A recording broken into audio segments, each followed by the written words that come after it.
Corria o século 400 a.C. Na Grécia, o jovem ateniense Aristócles era forte, atlético e praticante de ginástica olímpica. Daí o seu apelido de Platão, do grego largo, amplo. Dizem que inventado por seu treinador Ariston de Argos. Filho de tradicional família de políticos, descendente do poeta e legislador Solon e de Cadmus, o último rei de Atenas, Aristócles, o Platão, viveu a fase áurea da democracia ateniense. Recebeu esmerada educação com vistas à prática política. Porém, as alternâncias de facções no poder o fizeram prudentemente manter-se à distância de cargos públicos, enquanto formulava, entre outras coisas, a sua teoria do governante filósofo. Teoria que por 3 vezes ao longo da sua vida ele tentou, sem sucesso, persuadir os soberanos de Siracusa a colocar em prática, até ser preso e vendido como escravo em Engina, resgatado na última hora por amigos. Além de também se dedicar à pintura e à poesia, Platão escreveu textos corais e tragédias para teatro, hoje perdidos, só abandonando a dramaturgia aos 20 anos, quando se tornou o mais dedicado discípulo de Sócrates, na época com uma idade de 60 anos.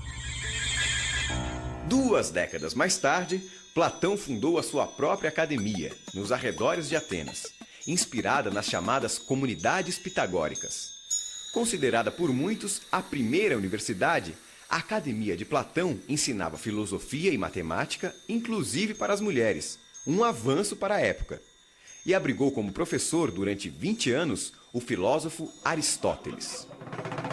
Do talento literário para as artes cênicas, provavelmente originou-se o seu gosto pelo diálogo, formato que definiu o seu legado de mais de 35 escritos filosóficos.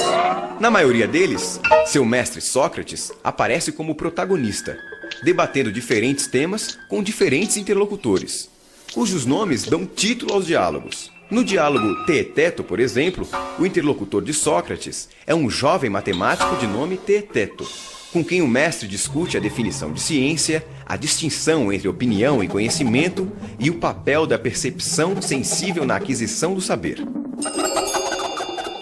Os diálogos de Platão são divididos em 3 fases. A primeira representa a filosofia de Sócrates, mais dedicados à virtude e à ciência. Na segunda e terceira fase, ainda que Sócrates continue como protagonista, acredita-se que ali estão as próprias ideias de Platão. E finalmente, nos chamados Diálogos da Velhice de Platão, entre 361 e 347 a.C., percebe-se outra influência, a de Aristóteles.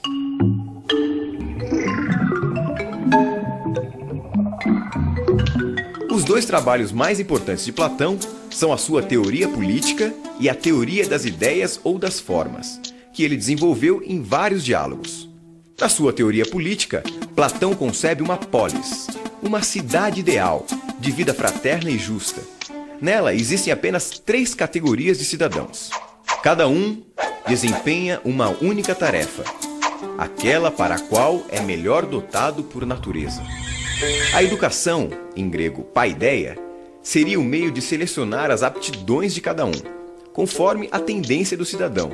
Se sua alma tivesse apetite e sua virtude fosse a temperança, seria trabalhador. Para a alma com coragem e valor, guardião. E para com razão e sabedoria, governante filósofo, estágio máximo que o cidadão só atingiria após muitos anos de estudo. Os casamentos seriam coletivos, sem casais fixos, apenas para reprodução. E as crianças, filhos da comunidade, criadas pelo Estado. As mulheres não sofreriam discriminação, nem haveria qualquer diferença entre os sexos, inclusive para o serviço militar. O interesse maior seria sempre o da comunidade. Já a teoria das ideias, ou teoria das formas, de Platão, é apresentada através de uma alegoria ou mito no diálogo A República. O famoso mito da caverna é uma metáfora sobre a ilusão do mundo sensível, isto é, aquele apreendido pelos sentidos, em contraposição ao mundo inteligível, o apreendido pelo intelecto.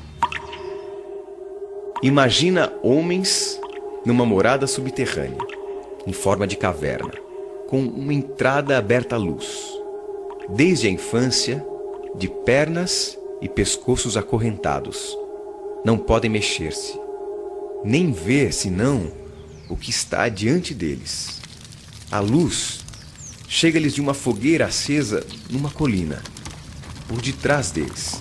Entre o fogo e os prisioneiros passa uma estrada e um pequeno muro, por onde homens transportam objetos de toda espécie. Se os da caverna pudessem se comunicar uns com os outros, não achas que tomariam por objetos reais as sombras que veriam daqueles homens e objetos? Tais homens não atribuirão realidade senão as sombras? Sócrates conta ainda que certo dia um desses prisioneiros foge da caverna, quase cegando com o sol lá fora. Aos poucos, porém, ele se acostuma e acaba extasiado com a verdadeira forma das coisas, das quais antes só enxergava as sombras. No final, o fugitivo volta à caverna para contar sua descoberta aos outros, mas ninguém lhe dá crédito. Para Platão, o mundo que nos cerca é a caverna. A luz do fogo que a ilumina e projeta sombras é a ilusão propiciada pelos sentidos. O prisioneiro fugitivo é o filósofo. E a subida à região superior é a ascensão da alma ao mundo inteligível, ao sol do conhecimento.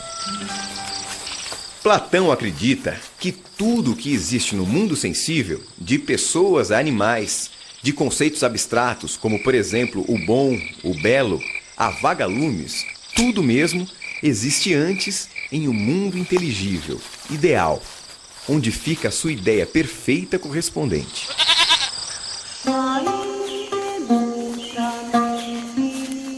Para ele, o mundo dos sentidos é uma imitação imperfeita, ou simulacro, mutável e efêmero do mundo das ideias.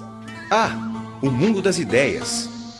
Lá, onde a alma já andou antes de fazer parte do corpo. Esse sim é perfeito, imutável, eterno e universal.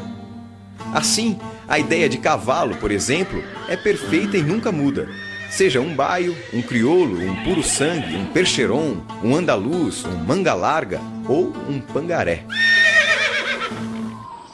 Platão morreu aos 81 anos na academia. E em sua lápide ficou registrado: aqui jaz o divino Aristóteles, que em prudência e justiça soube exceder a todos os mortais.